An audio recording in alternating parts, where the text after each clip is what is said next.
The Circuit, Stories from the Life of a Migrant Child by Francisco Jimenez.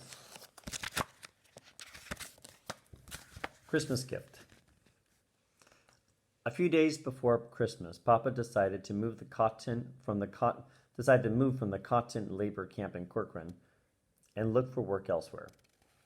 We were one of the last families to leave because Papa felt obligated to stay until the rancher's cotton had been all picked.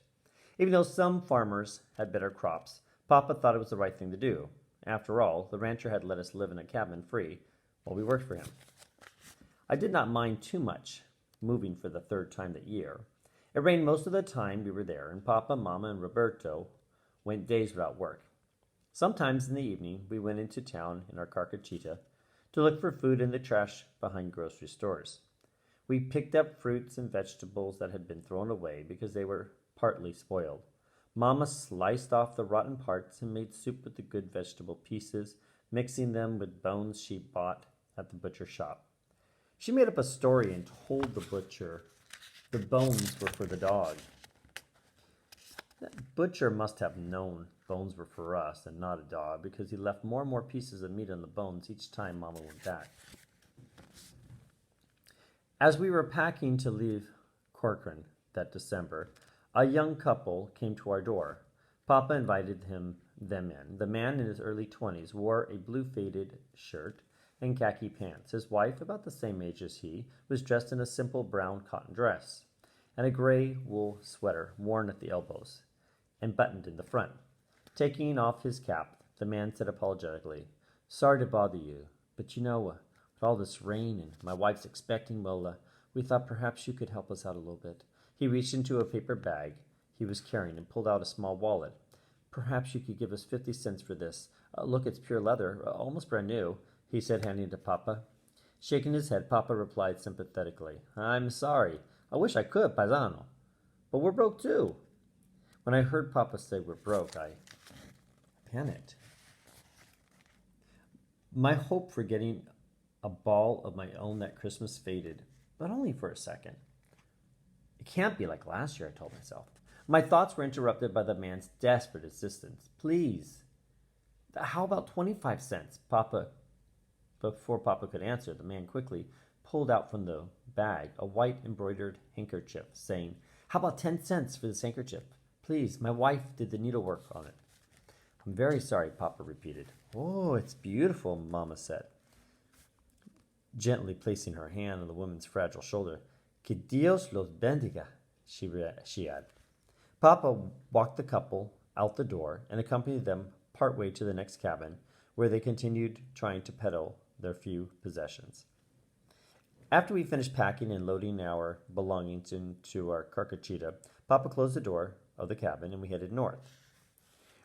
We were leaving only 3 weeks after I had enrolled in the 4th grade for the first time that year. As we drove by the school, I saw some kids I knew on the playground. I imagined myself playing with them with the ball I would get for Christmas. I waved to them, but they didn't see me. After stopping at several places and asking for work, we found a rancher who still had a few cotton fields to pick. He offered us work and a tent to live in. It was one of the many dark green tents lined up in rows. The labor camp looked like an army settlement. We unloaded the carcachita, placed some cardboard on the dirt floor, and laid our wide mattress on it. All of us, Papa, Mama, Roberto, Trampita, Torito, Ruben, and my baby brother slept on the mattress to keep warm, especially during chilly nights when the freezing wind pierced the canvas walls of our new home. As Christmas drew closer, more anxious and excited I became. When December 24th finally arrived, time seemed to stand still. One more day to wait, I thought.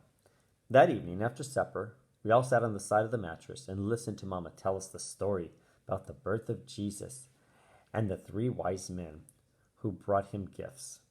I only half listened. I wanted the evening to end so quickly and for morning to come. Finally, sleep overcame my brothers and we turned in for the night. We huddled together and covered ourselves with army blankets we had bought at the second-hand store. I could not sleep thinking about Christmas. Once in a while, Papa's words, "We're broke too," entered my mind. but I pushed them out with fantasies of playing with my very own ball, thinking we were all asleep. Mama quietly slipped out of bed and lit the kerosene lamp. I covered my head with the blanket, and through a hole in it, I watched her, trying to see what gifts she was going to wrap. But she sat behind some wooden crates that served as the table and blocked my view. I could see her weather-worn face. The shadow cast by the dim light made the circles under her eyes look even darker. As she began to wrap the gifts, silent tears ran down her cheeks. I didn't know why. At dawn, my brothers and I scrambled to get the presents that had been placed next to our shoes. I picked mine up and nervously tore at the butcher paper wrapping. A bag of candy. Roberto, Trampita, Tarito looked sadly at me and then at each other.